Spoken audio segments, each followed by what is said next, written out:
Want to, just in case you in Kansas City don't know this, pretty good, huh? That's John Tibbetts.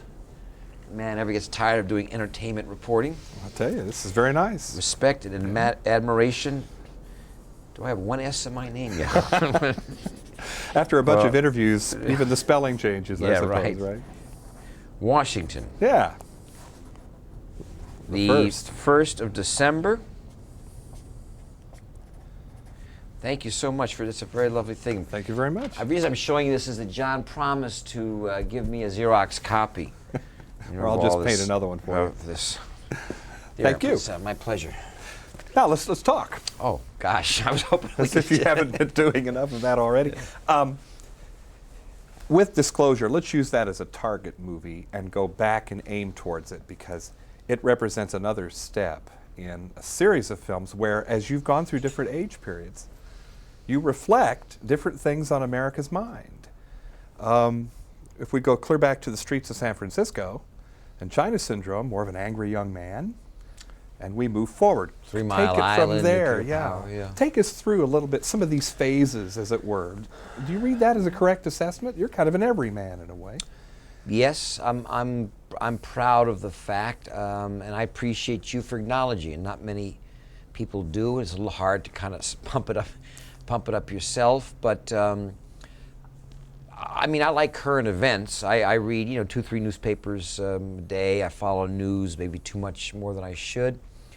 And I think I have a sense of, what I feel.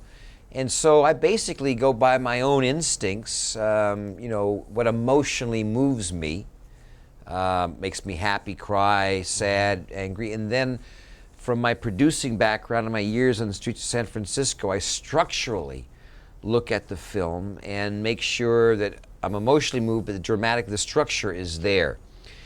And then whether I'm producing or acting, I look at the movie, and I don't look at my part.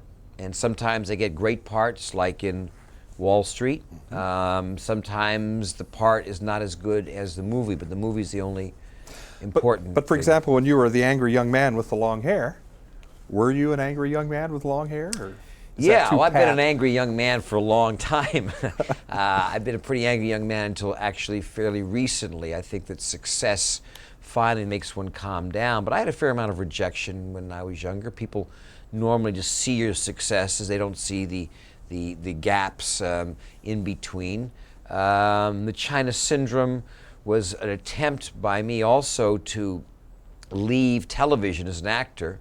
I'd already gotten an Academy Award for Cuckoo's Nest as a producer. Now I was trying to get out as an actor into film. But there was that. But then we had Star Chamber, which is sort of an interesting picture about an angry judge and vigilante situations, taking them into force. Then we had fun with Romancing the Stone. That was more of a light romantic piece, although the balance between action, romance, and suspense was not thought you could do at that time, but we liked that. And for me, the whole cycle really changed in terms of as an actor when I turned 40. In that 40-41, that's when I got Fatal Attraction and Wall Street. And then that was followed by the War of the Black Rain and the War of the Roses. And those are pretty angry. And all of these, again, very topical for their time. Yeah. Enduring dramas, yes. Well, I mean, but yet markers on your own development. Yeah. Well, the last 10 years, since Fatal Attraction to now, there's been a lot of films involving the gender wars. Which brings us to Disclosure. Yeah, and I have been curious. I'm sure it must have something to do with my own marriage, but I'm happily married after 18 years. But also as I look at the world around me, that I see an awkwardness and uncomfortable shifting between the sexes in terms of being comfortable with each other and finding the right balance. Do you think because, well, somebody once said that an everyman has to be eminently sane at the center of things. Angry young man or not, do you see yourself as a relatively sane person at the center of this world? Oh yeah, yeah. I think that one of the advantages, both from being brought up in the business, from my father, and my mother's an actress, and also being raised outside of Hollywood with my mother and my stepfather, and being a second generation, that I'm not heavily influenced by the biz and Hollywood. So I think I look at things, with a certain amount of absurdity, hopefully with a little dark sense of humor. Not that I see things clearly or that they make sense, but I see them as I think everybody else sees them.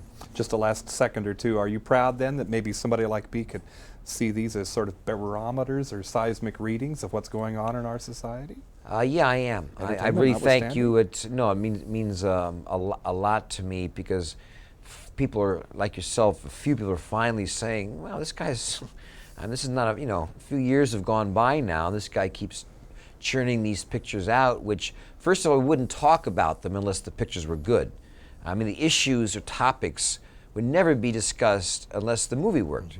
Then we would just dismiss the movie and there would be no reason to talk about it. So for me, it's the magic of movie making, to make 2 hours of entertainment and for people to walk out of the theater and have a little food for thought, a little discussion, a little debate, and make people discuss and talk with each other. In the meantime, don't we both miss the long hair? Yeah, I should. I certainly do. Pleasure to meet you Nice again. to see you again. Michael Douglas in Disclosure. I'm John Tibbetts for KCTV5 in New York City. Did I really say New York City? No, Washington, D.C. The man does not know where he is.